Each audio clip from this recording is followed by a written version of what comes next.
শেখ হাসিনা দেশে ফিরবেন এমন আলোচনা আবারও তুঙ্গে, কিন্তু সত্যি যদি তিনি ঢাকায় ফেরার চেষ্টা করেন তাহলে সামনে দাঁড়াবে দুটি বড় প্রশ্ন।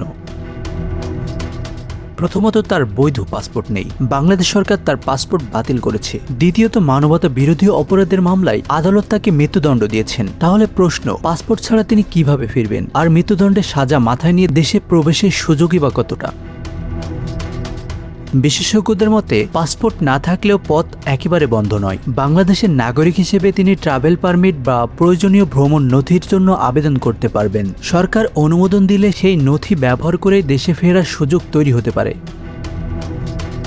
আরেকটি পথ, ভারত থেকে প্রত্যার্পণ। বাংলাদেশ ইতিমধ্যে শেখ হাসিনাকে ফেরত চেয়ে ভারতের কাছে আনুষ্ঠানিক অনুরোধ জানিয়েছে। দুই দেশের মধ্যে প্রত্যার্পণ চুক্তিও রয়েছে, তবে সেই চুক্তিতে কিছু ব্যতিক্রম ও আইনি সুযোগ থাকার প্রত্যার্পণ যে নিশ্চিত এমনটা বলা যায় না। এখন আসল প্রশ্ন অন্য জায়গায়। শেখ হাসিনা কি সত্যিই ডিসেম্বরের আগে বা ডিসেম্বরে নিজ দেশে ফেরার চেষ্টা করবেন? যদি তিনি নিজেই ফিরতে চান তাহলে বিষয়টি প্রত্যার্পণের চেয়ে সম্পূর্ণ ভিন্ন হতে পারে। আর বাংলাদেশ সরকার যদি তাকে প্রবেশের অনুমতি দেয় তাহলে পাসপোর্ট, ট্রাভেল পারমিট কিংবা কোন পথে তার প্রত্যার্পণ হবে? রাজনৈতিক উত্তাপের কেন্দ্রে এখন একটাই প্রশ্ন, ঢাকায় ফিরবেন শেখ হাসিনা নাকি কলকাতাতেই আটকে থাকবে সেই প্রত্যার্পণের ঘোষণা? আসানুর রহমান মিঠু, বাংলা অ্যাফেয়ার্স।